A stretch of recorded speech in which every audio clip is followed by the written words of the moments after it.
কি গো, অষ্টমী পুজোর অঞ্জলি দিতে যাবে না? আমি তো একদম শাড়ি গয়না পরে রেডি। আরে দাঁড়াও দাঁড়াও, আমার তো মেকআপই কমপ্লিট হয়নি। মেকআপটা করে নেই, তারপরে যাই। প্রথমেই লাগিয়ে নিচ্ছি রিকোডের হাইড্রেটিং টোনার। এরপর ইউজ করছি ডট অ্যান্ড কির মাই ফেভারিট সানস্ক্রিন। এরপর ডিরেক্টলি জাম্প করছি ফাউন্ডেশনে, যেটা ফরএভার 52 টেন্ডার ক্রিম। পুরো ফেসে ভালো মতো অ্যাপ্লাই করে নিয়ে বিউটি ব্লেন্ডার দিয়ে আমি ব্লেন্ড করে নিলাম। এরপর ইউজ করছি ম্যাকের কম্প্যাক্ট পাউডার, যেটা আমার অল টাইম ফেভারিট। এরপর খুব তাড়াতাড়ি একটা আই মেকআপ করে নিচ্ছি। আমি এখানে করছি একটা স্মোকি আই লুকস, যেটা আমার ভীষণ পছন্দের। এরপর আমি ব্লাশার ইউজ করে নিচ্ছি অ্যান্ড দেন আমার পছন্দের হাইলাইটার শি গ্ল্যামের। দেখো কত সুন্দরভাবে ন্যাচারালি হাইলাইট করছে ফেসটা। এরপর লিপস্টিকটা আমি এখানে নিউড ইউজ করেছি, বাট ক্যামেরায় হয়তো একটু ডিপ লাগতে পারে।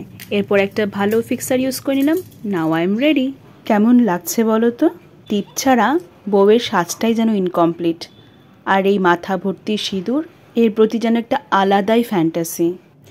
নাও, এবার তো আমি একদম রেডি। এবার আমি যাচ্ছি অঞ্জলি দিতে। তোমাদের কেমন লাগলো এই পুরো লুকসটা তোমরা কিন্তু অবশ্যই জানিও। আর হ্যাঁ, তোমরাও যদি এরকম সুন্দর করে সাজতে চাও তাহলে একটু কষ্ট করে তাড়াতাড়ি উঠে পড়ো, নয়তো গায়ে শাড়িটা কোনো মতন লেপটে ভেজা চুলেই কিন্তু প্যান্ডেলে পৌঁছতে হবে। কেমন লাগলো তোমাদের আমার এই লুকসটি তোমরা অবশ্যই জানিও। কেউ রিক্রিয়েট করলে আমাকে অবশ্যই ট্যাগ করে দিও। চলো এবার তাহলে আমি আসি, টাটা।